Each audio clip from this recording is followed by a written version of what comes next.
So first, Gabriel Troy Porcel po, a grade 12 student attending the Accountancy and Business Management. And I am from San Rafael, Tigaon, Camarines Sur.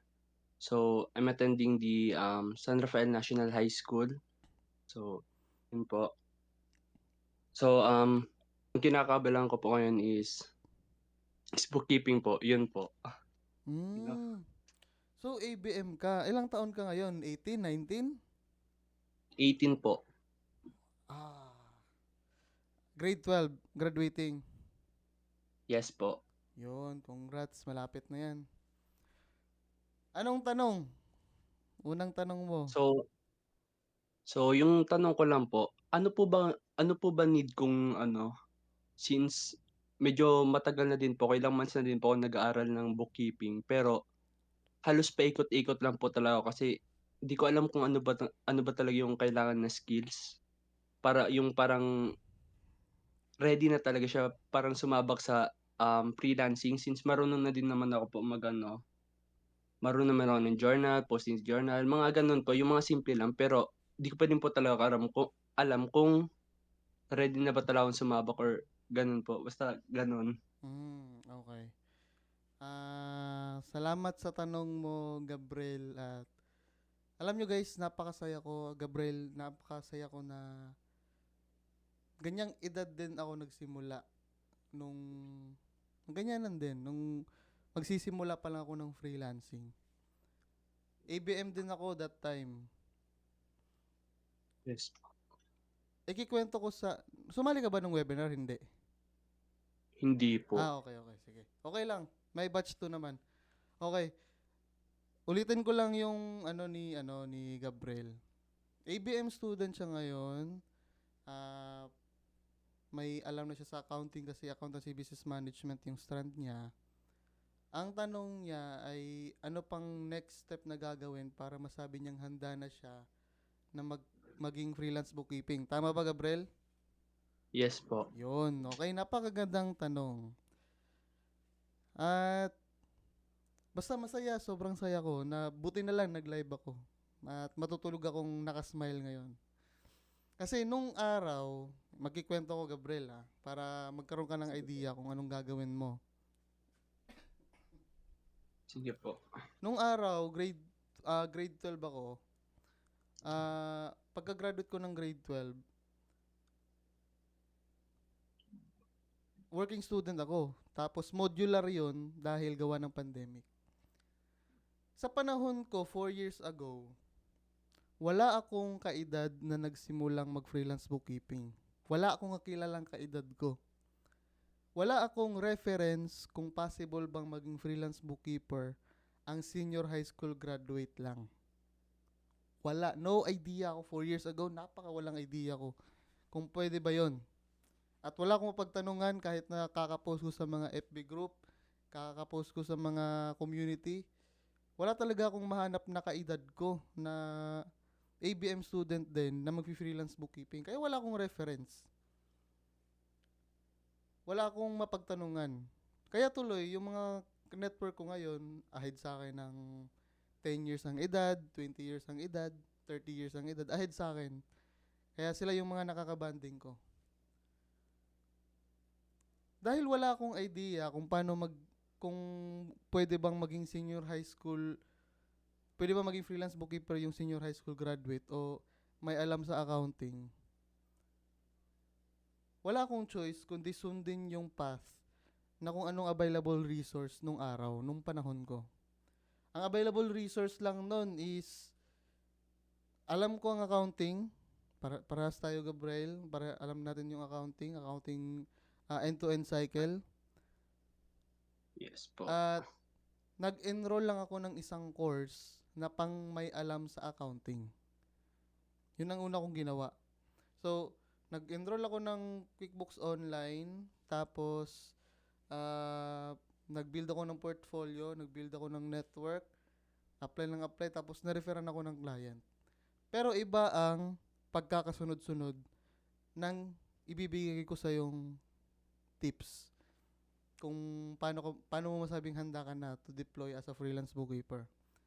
Ganto Sige po. ang suggestion ko sa'yo. Kasi ikaw ngayon, hindi na problema yung accounting knowledge. Ano na yon? 2 years, sapat na yon, or 2 sem o 1 sem. Shoutout kay Ken. Magandang gabi, Ken. Sapat na yon na knowledge mo sa accounting. For now, ha. Pero as a freelance bookkeeper, dapat continuous yung improvement mo when it comes to accounting. Pero for now, I am confident na may alam ka na talaga. Hindi man masyadong malalim na kailangan ng taxation sa ibang bansa, pero may alam ka na. Kasi pabalik-balik naman yan sa mga exam yung end-to-end cycle eh. So may alam ka na sa accounting. Ito ang susunod mong gagawin. Ito mong susunod mong gagawin para may roadmap ka lang sa pagkakasunod-sunod ng gagawin mo para maging freelance bookkeeper ka. Pero before ako mag proceed sa pagkakasunod-sunod, tatanungin kita, Gabriel, ano bang plano mo sa buhay? Bakit gusto mo maging freelance bookkeeper? Tutuloy ka ba ng college? Anong plano mo from moving forward after mo mag-graduate ng ABM? Ano po, balak ko pa din po mag-continue mag-college pero gusto din po kasi magkaroon ng side hustle po gano'n. Kaya Hmm. gusto ko din ta's pagdating kasi ng araw po parang gusto ko po work from home lang po ako. Ayoko yung parang natrabaho sa corporate job, mga gano'n po. Okay. Okay. Ano yung pinakapangarap mo? Bigyan mo ako ng pinakamalaking pangarap mo na nasa isip mo na matagal na. Wala po, eh, kasi di ko pa siya maano pero yung ngayon lang po gusto ko talaga maano, di ko din kasi po kasi dati po talaga kasi nung high school ako wala talagang balak pumasok ng ABM, eh, parang Ah. naano na lang po na parang naimpluwensyahan na lang po tapos yun, habang ngayon na po ng grade mahina po ako sa sa accounting, grade 11 pero ngayon pong grade 12 kasi palagi namin siyang topic, yun nagkaroon po ng hilig tapos para pong di ko kasi ma-explain, eh, sorry po. Sige lang, take your Parang, time. parang nagkaroon na po akong hilig sa business tapos ngayon po yung naano ko, parang maging na lang po, maging accountant gano'n na lang po yung parang inaano ko yung pinaka-goal ko ngayon po ta's magkaroon ng side hustle, ngayon po na magka-college, yun Mm. parang ang nasa isip ko po ngayon. Okay, okay. Sige, himay-himayin natin. Ano ang nararamdaman mo every time na mag-e-exam kayo sa accounting sa end-to-end cycle na from journalizing, T-account, trial balance, adjusting hanggang closing? Anong nararamdaman mo every time ginagawa mo yung accounting na test nyo? Nung una po, ayaw na ayaw ko po talaga pero ngayon parang 'pag ginagawa ko siya, parang masaya po, masaya. Kasi parang na lang, eh, parang madali na lang din sa'kin, eh. Kasi Hmm, nung grade 11 hirap na hirap talaga ako, eh, pero ngayon po nasasayang ko na siyang gawin. Hmm. okay. Gets ko na yung yung medyo yung difficulty or yung pagkahiyang mo sa accounting, gets ko na yon. Dito tayo abante sa urgency ng pagkakaroon mo ng side hustle. Ano yung, matanong ko lang anong financial stage nyo ngayon? Like, yung state ng finances nyo. Tagilid ba? Kailangan ba talaga breadwinner ka ba? Sabihin mo lang, bakit gusto mong magkaroon ng side hustle? Besides sa gusto Ano mo ng po, income.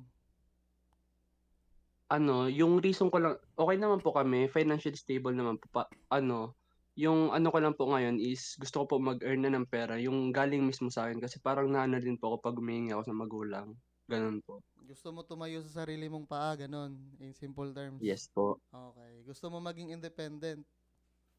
yes po, Doon. gano'n.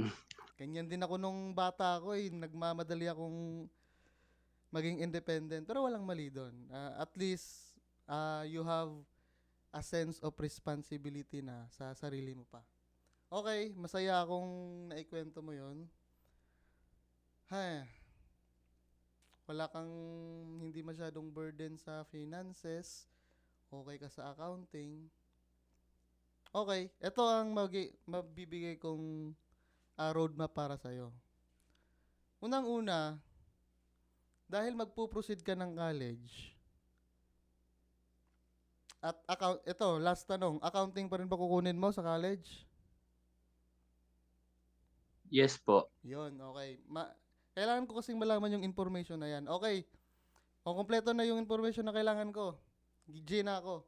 Unang-una, dahil tutuloy ka sa accountancy, papasok ka sa isang napaka-impyernong course na madedepress ka, maa-anxious ka, at susubukin talaga yung totoong pagkatao mo na tama ba yung kursong pinasukan mo.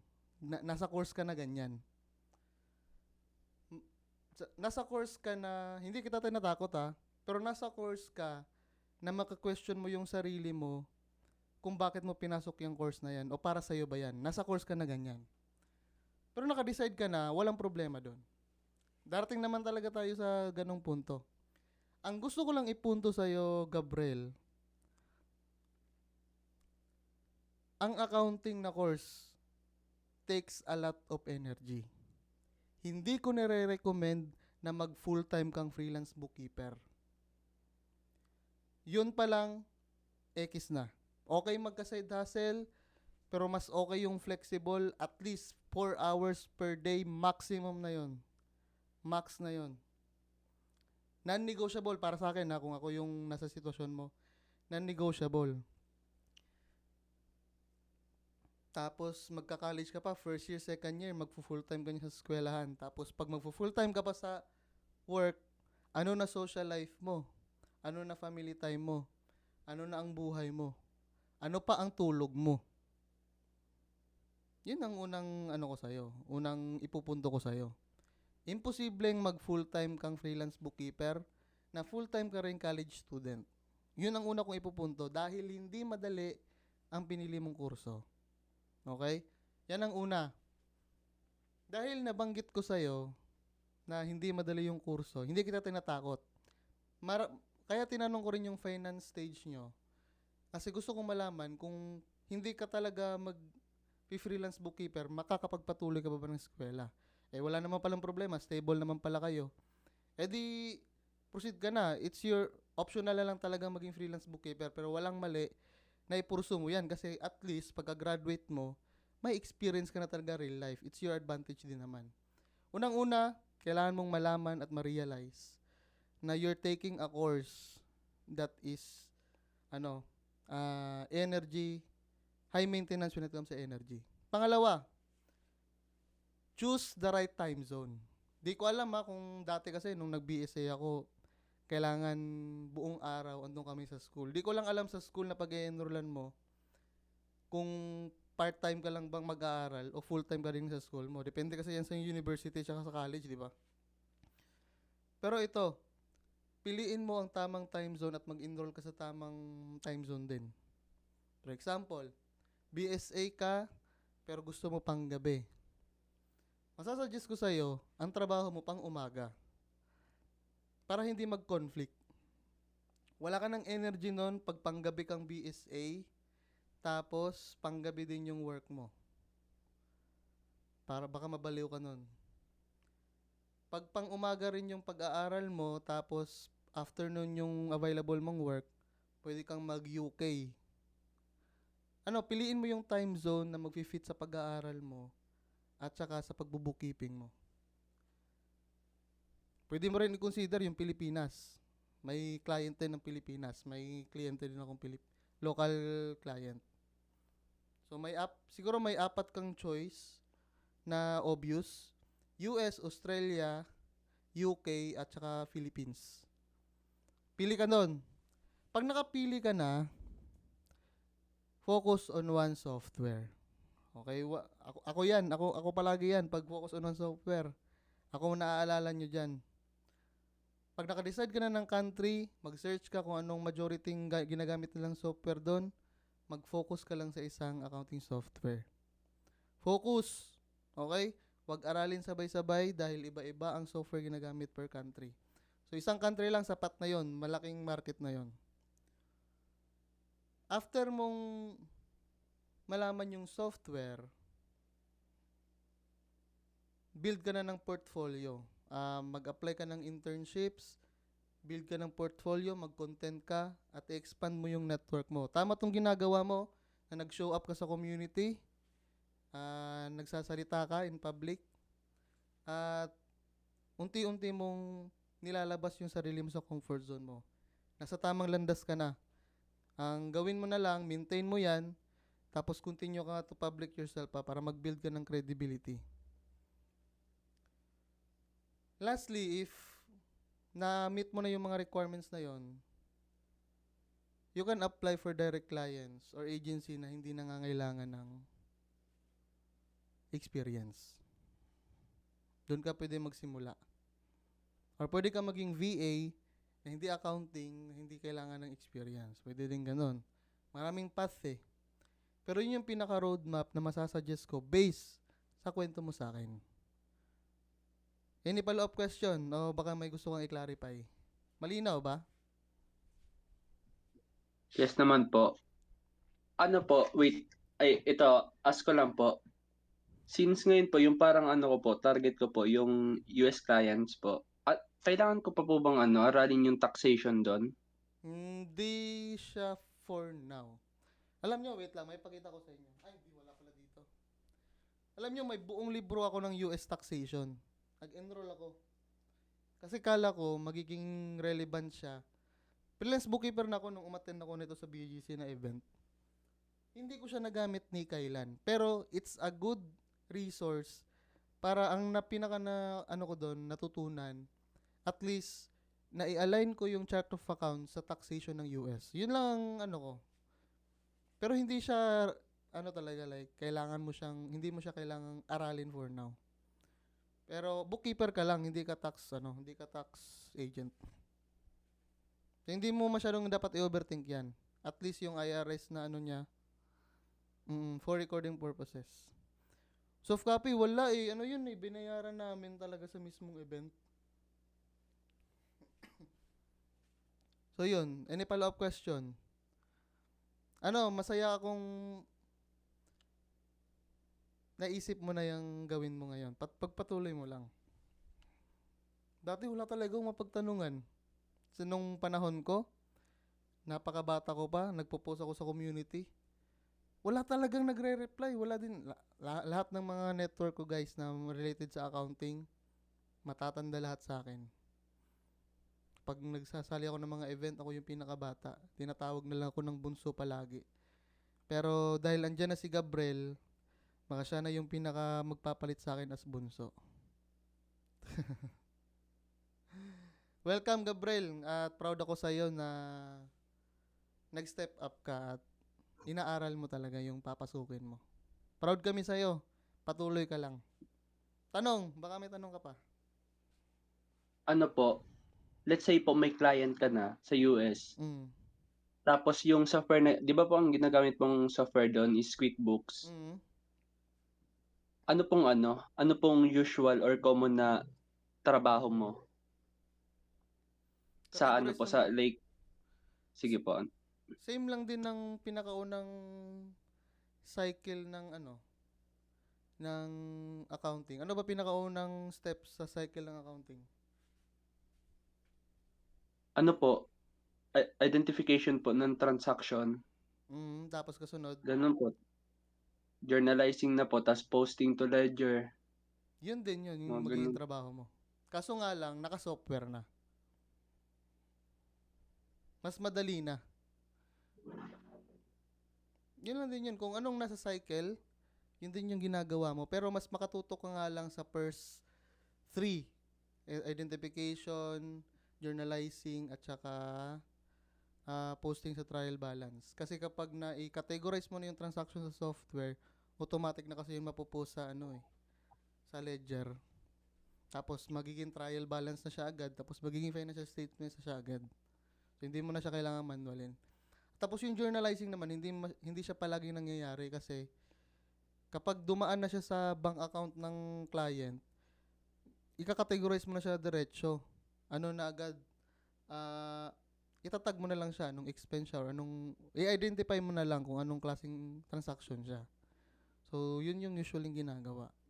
Wag mo masyadong i-overthink kung ano yung cycle ng accounting, yun na din yun. Ginagawa mo na yun.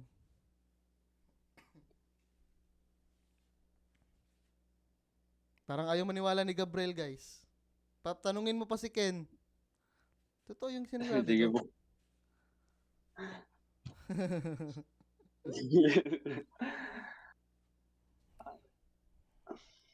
Sige, ano pa tanong? Saglit. Saglit lang po. Sabi ni Ken, tama daw lahat, oh. Walang mali.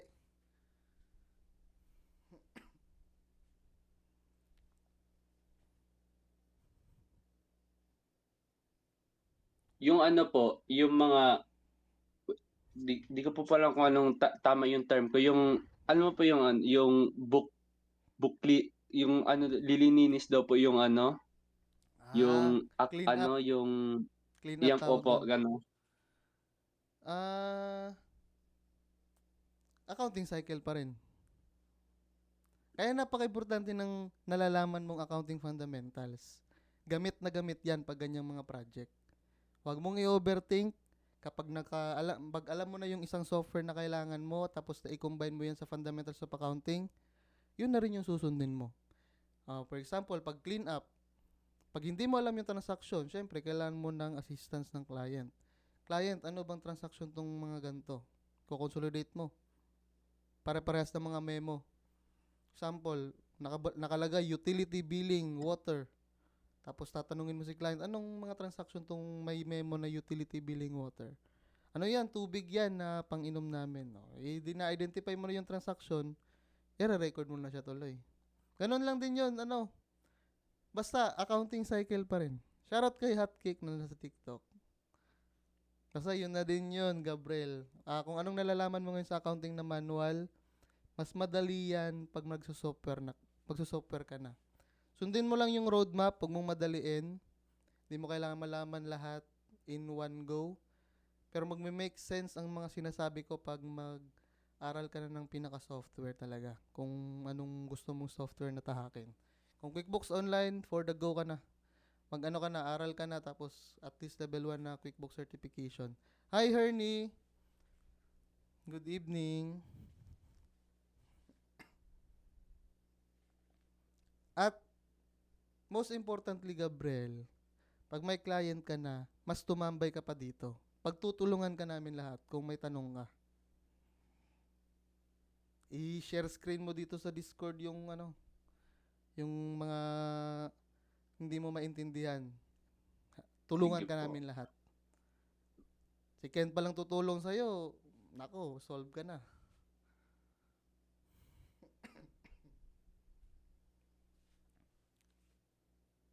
Di ka namin pababayaan, Gabriel, kaya wag mo na masyadong i-overthink.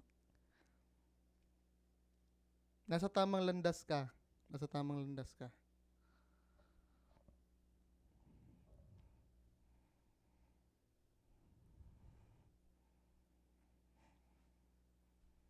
May sasabihin si Denver.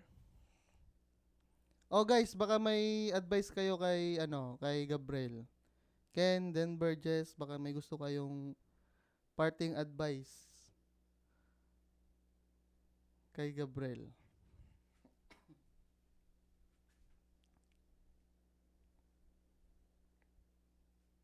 Sabi ni Denver, Sir, help me to land a client, ilang interviews. Akyat ka, Denver, akyat ka. Gabriel, baka may last tanong ka pa. Ano po, ito last na pong tanong. Ano po ba yung ano pong klase po bang portfolio yung kailangan kong ipakita? Yung parang magiging reliable po talaga siya. Mag-start na po ako sa ngayon mag-build ng portfolio ko. So, ano Ah, po yung wait lang. Kalma lang. Anong portfolio ang i-build mo? di ba po na-mention mo pong Oo. kanina, Pero build kailangan mo build your munang software ang aralin before ka magbi-build ng portfolio. Alam mo na yung software. medyo po. Hindi kailangan medyo, kailangan wag mag-bypass sa sinabi ko. Yun yung pagkakasunod-sunod. Hindi na mahirap gumawa ng portfolio pag alam mo na yung software. Sige. Kasi doon ka magbe-base sa mga reportings, sa pag customize ng reports. Yun na din yun. Wag ka muna mag-portfolio pag hindi ka na sure sa anong tatakin mo software. Pag nakapili ka na ng software, yun. Ano muna, laliman mo na yung software understanding tapos pwede ka na mag-build ng portfolio. Pero tips sa portfolio, yung portfolio na pagkakatiwalaan ka ng client kahit wala kang experience. Ganong portfolio ang kailangan mong gawin. Sabi ni Ken, Gab, wag magmadali sa clients. Kapag confident ka na, ebenta sarili mo. Magkano ka ba, Gabriel? Baka may willing bibili sa'yo dito. Wala.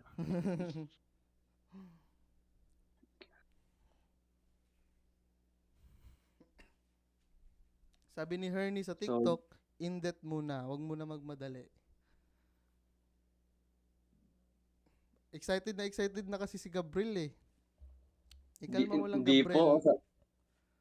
'Di po ano, yung ginagawa po ko ngayon, inaral ko po talaga halos lahat, kasi para 'pag ano, pagpasok ko po, alam ko kahit yung principles po mga gano'n, inaral ko po talaga pa isa-isa. Kaya sorry po kung madami akong tanong. Hindi, okay lang. Nasa tamang landas ka. Nasa tamang community ka. At maraming salamat at nag-join ka dito. Salamat sa tiwala mo sa amin. Opo.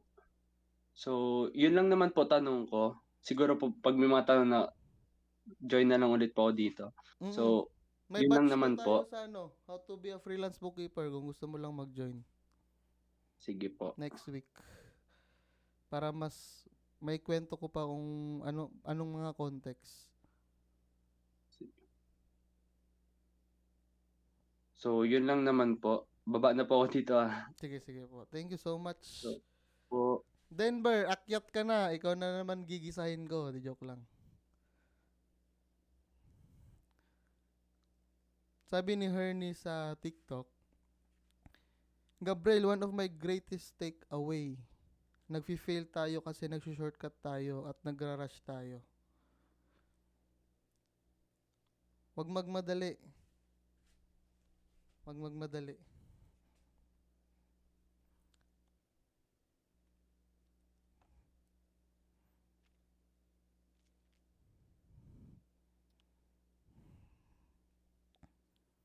Solidify the basics.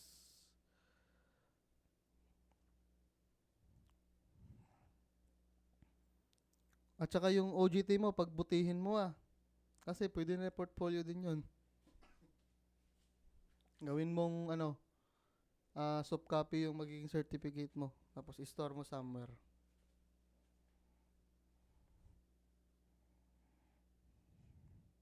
At ng certificate, i-store nyo. Gawin yung mga hard copy na mga certificate nyo. I-scan nyo, tapos i-save nyo somewhere sa Google Drive o OneDrive. Store nyo sa isang folder. Para hindi kayo mahirapan mag-access pag na kayo. Pag i-arrange nyo na siya sa website, i-arrange nyo na siya sa... Hanapin ko nga yung ginawa kong dati. Business.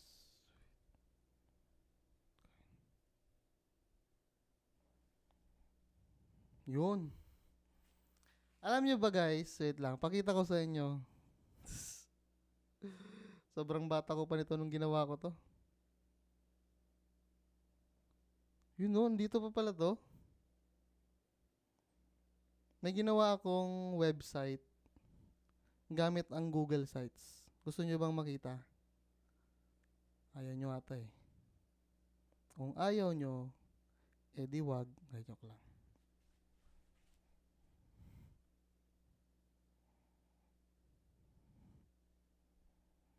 Wait lang guys, naayos ko pa yung ko.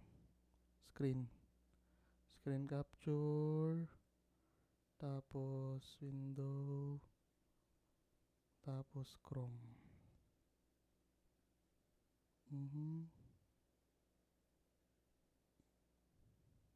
Yan, ito.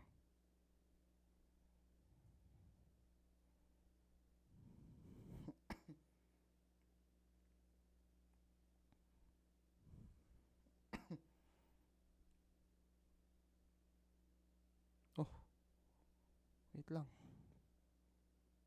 Move bottom. Yun. Dati,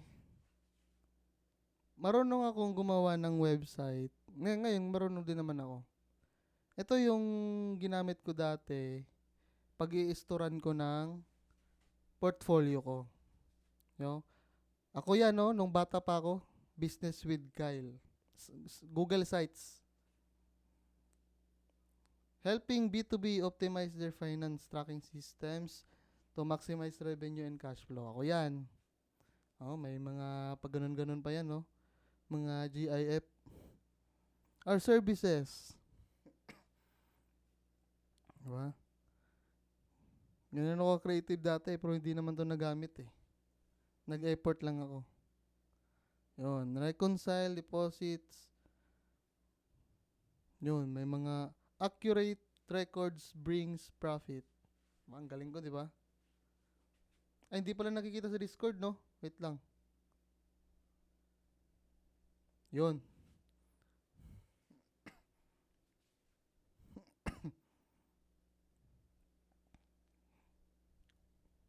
Tapos, yun, may quick links pa yan. Tapos, may services page pa yan. Bookkeeping page. Let us help you catch, track, and automate your accounting books. Now, may financial reports, income statements, balance sheet, income and balance sheet by property. Yun, may ano pa yan, no? May tier pa yan, no? May book a call pa. Oh? May ganito pala ako? Let's talk. Wow. May ano pa talaga, no? Pay tier. QuickBooks Online with Macam Belgium Folio. About me. Oh, anong portfolio to?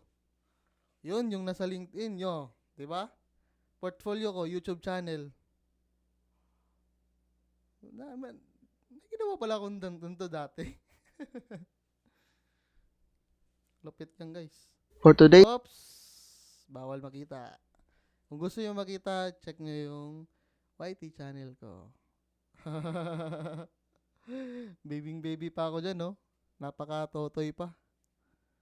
May mga simplified workflow pa yan. Hi kay Mariah. Diba? Yun yung mga pinagkakabalahan ko dati na hindi ko nagamit. Pero ito, gamit na gamit ko tong mga YouTube channel na to. for today, Oops! Magsimula kung saan pwede magsimula. At yun ang happy thought ko. Yun. Ay, nako, napaka-cute ko pala dati.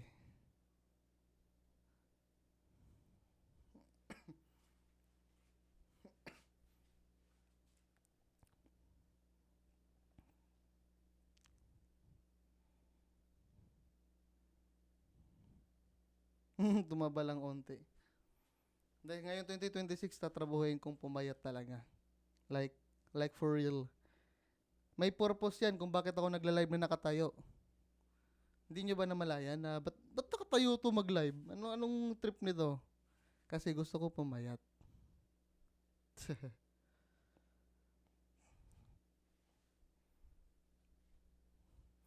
Sabi ni Ken, businessman na businessman.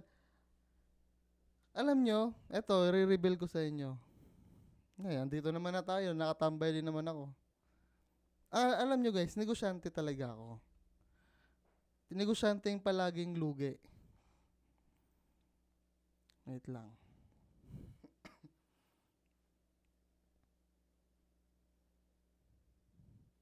Gusto nyo ba makita business kong pinagkakabalahan nung January to, ano?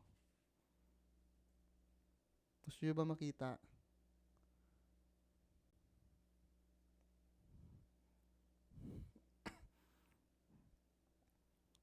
Gusto nyo makita? Hindi. Kung ayaw nyo, ipapakita ko pa rin.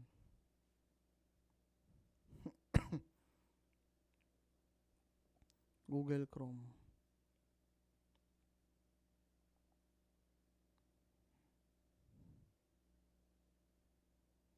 Napakadami ko na na-try sa buhay. Ewan ko anong trip ko. Yan. Business with Kyle.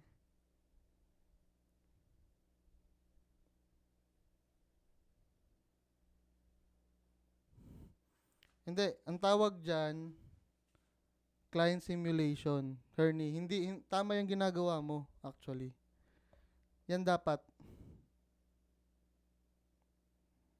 Alam mo, may trip ako dati. Bad trip. OBS, pan. Negosyante talaga ako, guys. Isa sa mga negosyo ko, kung naalala nyo sa LinkedIn ko, wait lang, pakita ko LinkedIn ko.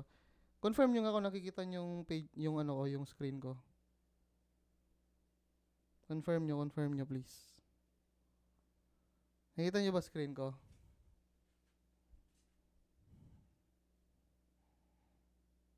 Hindi kita ba, guys? Okay, kita. Salamat kay Ken. Kita nyo yung one-click delivery? Kita nyo yan? Totoong business yan.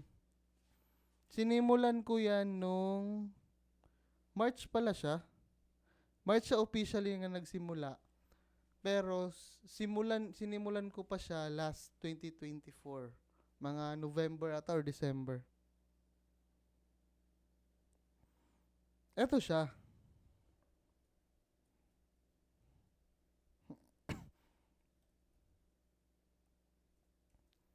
One click tagum.vercel.app. Yun. Totoong business siya. May delivery business talaga kung pinagkakabalahan. Early 2025. No, may AI pa yan. Dito pa yung mga businesses dito sa city namin. Tapos may mga ano yan, mga menu talaga yan. Pwedeng mag-check out dyan. Tapos may system talaga to. May driver's app, may dispatch app, tsaka automated yung tracking. Alam nyo, isa sa mga pangarap ko, wait lang para mas diinan.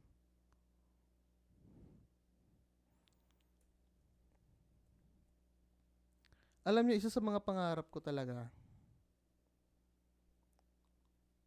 isa sa mga pangarap ko, maging negosyante. Paano ako mag-isip ngayon as a freelance bookkeeper? Gusto ko maging negosyante. Gusto ko maging entrepreneur. Kaya nag-BSE ako. Kasi gusto ko maging entrepreneur. I want to change the world through entrepreneurship. Yun yung pinaka mindset ko. Yun yung pinaka nasa utak ko. Kaya nagtatry ako ng mga businesses. Nag-execute pa unti-unti. Pero pag hindi ko trip o parang hindi para sa akin yung negosyo, binibitawan ko na agad.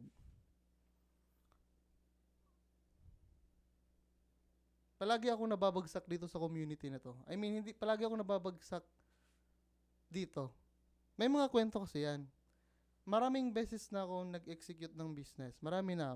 Sa maliit lang na skill. Yung paunting kapital lang. Palagi akong nagkaka-client kapag nag-a-attempt akong mag-business. Parang it's a way of God messaging to me na, uy, hindi yan yung dinidesign ko sa'yo. Bumalik ka sa pagiging bookkeeper. Kaya lagi ako nare-remind, baka hindi nga ako pang negosyante, no? Kasi bakit ako nire-redirect ng Diyos na kapag nagtatry na ako ng mga execute. Kaya nga na-stop yung one-click delivery, yung delivery business ko. Kasi doon ako na time ng June at saka July na-hire sa mga agency. Bakit na naman may client ako na nagsistart na ako ng business? Kaya, eto ako nga ngayon sa harapan nyo. Bagsak ako ng bagsak sa freelance bookkeeping. Pero puso ko at saka isip ko, kaluluwa ko, gustong mag-negosyo. Pero hindi ako magaling na negosyante. Pero alam nyo, magkakadugtong pa rin yan in the future. Bakit? Iba ang pangarap ko sa inyong lahat. Ito ang ibibigay ko sa inyong point of view.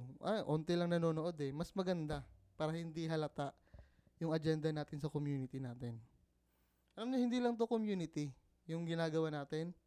Hindi lang to simpleng tambayan. Hindi lang to simpleng freelance bookkeeping. May next stage ang freelance bookkeeping sa pinaniniwalaan ko. Ikikwento ko to bago ako matulog ngayon. Kaya tumambay lang kayo dyan. May next stage ang freelance bookkeeping na hindi obvious sa lahat. Hindi tayo habang buhay magiging freelance bookkeeper. Tandaan nyo yan. Darating ang time na magre-retire tayo. Darating ang time na hindi na tayo yung mag-e-encode. Darating ang time na sa sobrang skilled na ng ating ginagawa, hindi na tayo sa rank and file nag-i-stay. Bubuksan ko ang mga mata nyo dahil onti lang kayo ngayon. Hindi kasi to obvious eh. Bubuksan ko ang mga mata nyo ngayon. Ang next stage ng bookkeeping, maraming path. Maraming path yung next stage ng bookkeeping. Unang-una, next stage ng bookkeeping number 1, outsourcing. Outsourcing yung next stage. Hindi ka magiging habang buhay na bookkeeper. Hindi aksidenteng ang step number 0 natin ay mangarap. Sinabi ko mangarap ng malaki, di ba? Sa sobrang laki, hindi mo na kailangang maging bookkeeper in the future dahil business owner ka na. Maging outsource business, maging firm, at maging agency. Isang path pa lang yun. Isang path pa lang yun. Marami yan. Dalawang i-reveal ko ngayong gabi. Isang path, maging firm or outsource agency ka. Freelance bookkeeper ka nagsimula. Pangalawang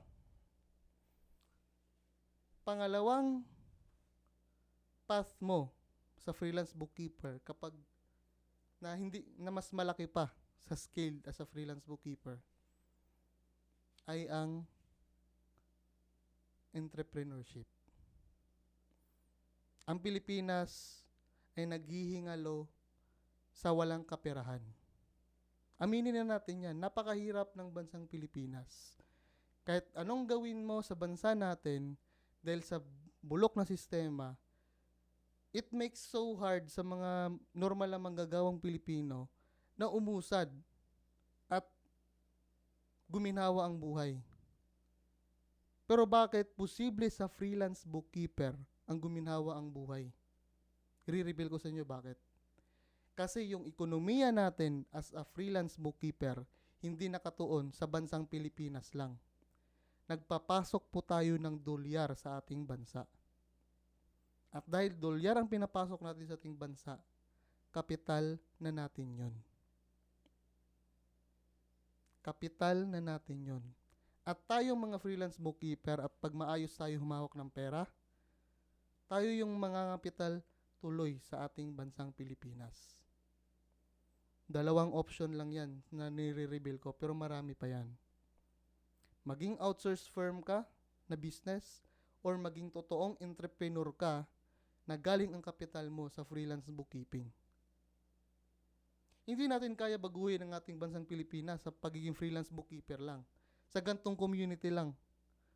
Kailangan nating mangarap ng malaki bawat isa. Pinili nyo tong community na to, pipilitin ko talaga kayong mangarap ng malaki. Wala eh. Andito kayo eh. Bakit ang saya ko kay Gabriel? Dahil nangangarap siya. Bakit ang saya ko? Bakit nandito kayo? Because it's my chance to inspire na mangarap din kayo. It's our chance to help the community mag-ambag at magbigay ng opportunity sa ating bansa at baguhin ng totoo ang sistema ng Pilipinas. Hindi natin kailangan lumabas ng bansa para magpasok ng dolyar. Alalahanin nyo yan. Hindi lahat ng tao kaya magpasok ng dolyar nang nasa bahay lang. Tayo lang yan. Kaya parang awan nyo na, mangarap kayo ng malaki. Sobrang laki, basta malaki. O bakit natahimik kayo? Ayun yung maniwala? Basta. Marami tayong tatrabahuin.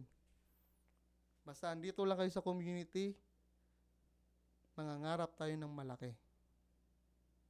Ayos? 11:57 na at ipagdadasal ko na kayo dahil ako'y magpapahinga na rin.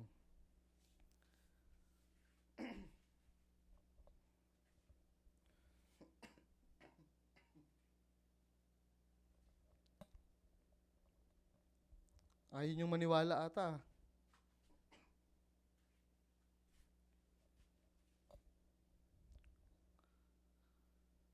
Guys, before tayo mag-closing prayer,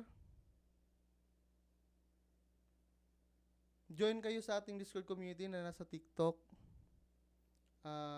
May meet and greet tayo ngayong January 12 at batch 2 sa How to Start Freelance Bookkeeping sa January 13. Pumasok po kayo.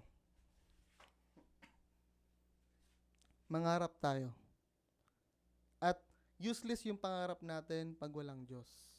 Kaya magdadasal tayo, syempre. Lord Jesus, we thank you for this wonderful evening, Lord. Napakaraming salamat, Lord, sa araw na binigay nyo sa amin. Salamat, Lord, at naitawid namin tong araw na to kasama ka. Salamat, Lord, sa lakas. Salamat, Lord, sa kaalaman. Salamat, Lord, sa guidance palagi sa aming mga buhay na naitataguyod namin yung buong araw na kasama ka, Lord Jesus. Lord, kami po nagpapakumbaba sa aming mga sarili, nanghihingi ng yung guidance at kapatawaran, Lord. Lord, patawarin niyo po kami sa aming mga kasalanan, sinasadya man o hindi. Tulungan niyo po kami, Lord, na mabago yung aming mga buhay, aming mga isip, aming mga puso, aming mga kaluluwa, Lord, na may align ito sa will mo, Lord. Lord, maraming salamat dahil may community kaming nabubuo. Meron kaming community na napagkikwentuhan, nagtutulungan, at nag-i-inspire sa bawat isa. At Lord, ang dalangin ko po, Lord, na itong community na aming binubuo ngayon ay magiging sentro ka. Dahil useless po itong mga grupo na binubuo namin kung hindi ka nag-glorify. Lord, tulungan niyo po kami na maging full-time ministry namin itong pagtutulungan sa bawat isa sa community namin, na lahat ng mga ginagawa namin ay mag-glorify ka. At tulungan niyo po kaming mangarap ng malaki. Tulungan niyo po kaming magtrabaho pa ng mas mabangis para sa glory niyo at sa aming bansa at sa aming mga pamilya. Tulungan namin yung mga tao na nasa paligid namin. Lord, salamat dahil sa buhay na masaya, buhay na may community, buhay na may mapagkikwentuhan, buhay na masaya at may pangarap. Lord, wala kaming magagawang matino kung hindi kami magre-rely sa iyo. Kaya lahat ng ito, ino-offer namin sa iyong napakagandang pangalan na si Jesus. Amen and amen. Praise the Lord. Maraming salamat sa inyong lahat sa pagtambay. Good night. At maraming salamat Gabriel, Ken, at kay Hernie, kay Donsky, at sa lahat na nasa TikTok. Bye-bye at see you tomorrow. Shalom.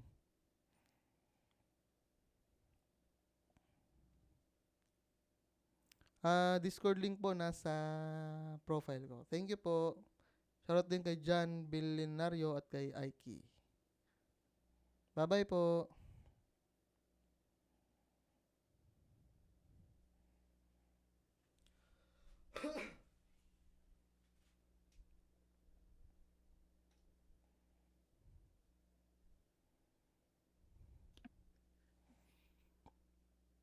Hello, Kasosyong Eunice, what's up? Kasosyong Ton, kamusta? Kamusta? At si Tatay Elmi, kasama natin ngayon. Congratulations sa Zoom meeting nyo, Tay Elmi. Napakaganda. Salamat po sa pagtuturo nyo sa ibang mga kasosyo, mga negosyante din. Bagay na bagay sa inyo yan, Tatay Elmi. Tuloy-tuloy lang po. All support.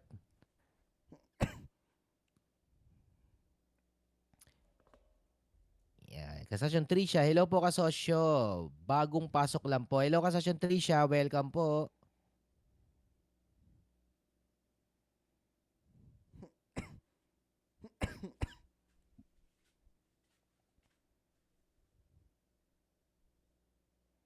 Ay, salamat po kasosyon Tricia. Anyone